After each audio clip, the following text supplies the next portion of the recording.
Hey everyone, how's it going? My name is Kevin O'Leary and I'm the product manager for Battlefield Backcoming 2. Awesome. And I just got shot down. Come on, Tyler. Cool, so for anyone that hasn't been following the project, give us a bit of a top-line overview of it. Sure, so I mean Battlefield Backcoming 2 came out earlier in March. Off to great success. We've sold over 5 million units worldwide, and so we're obviously very pleased with that. And had great success. We've been releasing pieces of content for players called VIP map packs, and now we're kind of ready to come out with our big digital expansion pack, and that's Battlefield Backcoming 2 Vietnam. Cool, so what's changed? So, you can see obviously in the environment here, we are no longer in a modern day setting. I'm using an old school weapon, an old AK-47. I'm playing with some teammates here who don't look like, they're in the modern day army. But it's still Battlefield Backcoming 2 at the roots. And so at the end of the day, you're still getting that same great online experience that you're used to in the past.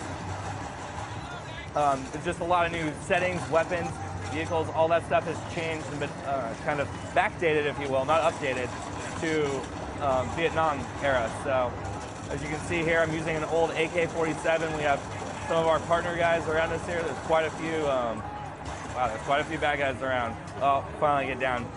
One of the cool things we've done, as you saw kind of the opening intro, is we have a bunch of older vehicles. We have 6 of them to be exact. One of them there, we'll go get it this time again, is my favorite, the Huey helicopter.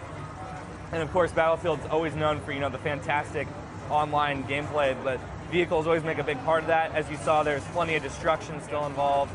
So all those core tenets are still there. There's just a lot of new elements specifically for the Vietnam era. So you can see here I am in the Huey. We're gonna go. Maybe we're gonna go take the fight to the Viet Cong right here. I think I'm playing as. Oh, here we go. We got some. Somebody doesn't want you to. Yeah, someone doesn't want me to. So we're gonna come in hot in a second here. We also have a whole bunch of. Nice. There we go. Let my teammates take it out the rest of the way. Woo. Going from a modern setting to Vietnam, where you are limited by the kind of era-specific stuff that you can put into the game, is that a challenge or an opportunity? I think it's a little bit of both. You look at it in the terms of the fact is we wanted to make an expansion pack out of this game, and we didn't want it to be just new content and for the sake of content. So it's a really cool experience when you get in there. You look at the numbers and stuff, and you're like, okay, there's new weapons, there's new maps, there's all that new stuff. But at the end of the day, I can still come in here and try and do, come in there and try and dump a vehicle right on him. Kill this guy down for us. There we go. So at the end of the day, it's a brand new experience, but still feels like Battlefield. And one of the cool things that we have in the game, you have small things like we talked about the weapons, the new vehicles. There's 4 new maps, which give you a lot of new area to go in and play around in. But together, it feels like a brand new experience. So you have these great things like, the destruction of the vehicles, but you're getting in there using different weapons, and it really just feels differently. And you get stuff. One of the big things I've taken away is the dense foliage. You can come in and you snipe, and it's very different. You can sit in a big pile of bushes and shoot guys, and no one can really see you. Then you move to a different pile and you shoot them again. And in the modern setting and with the weapons that we have in the regular version of Battlecoming 2, it's not quite the same. So it just opens up slightly new gameplay elements. One of the cool things that we have with Battlefield.com, we have a blog, and we post every time we do a major change or update. We post a lot of those changes, what they are. Slightly tweaking or balancing weapons is a really big thing. Making sure that something seems like it's slightly over or underpowered, you can adjust it, you can tweak them and tune them. And so I think that's one of the big things. If you look even back before the game came out, the betas that we ran, giving people the option to give us feedback on a non-final game, and then see those changes in action when they finally load the disc in the tray. I think it's not only rewarding for those players, but it's also very beneficial for everyone in the whole experience. We come out with a game that's already had testing on it in ways like that. So the Battlefield team always has been highly respectful and receptive to the community.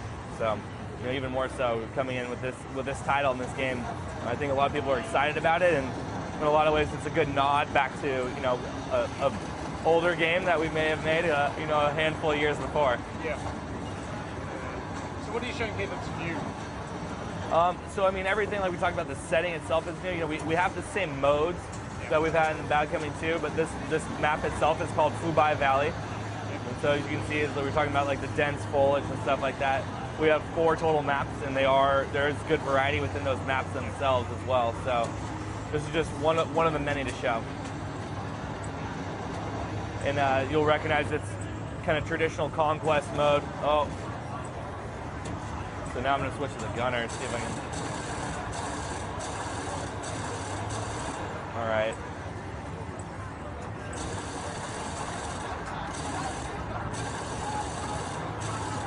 You can see like the vehicles are still like very centered in the game, trying to take out this Huey helicopter from afar, and now I just overheated my gun. Uh-oh. Oh no! Oh. You can see like those are the great, what we call battlefield moments.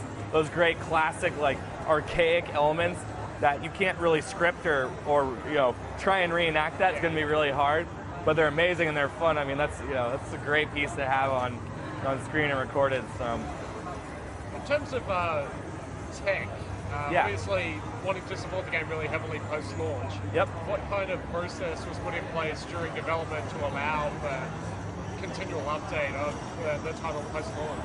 I mean, I think, you know, the first thing you're going to look at is what we did with the VIP map packs, and you know, we rewarded a lot of our loyal customers, the guys that keep coming back, the ones that we know are going to be interested in the game, and we let them know that like, hey, all right, we're going to be giving you guys, you know, revised maps, like different modes that you played.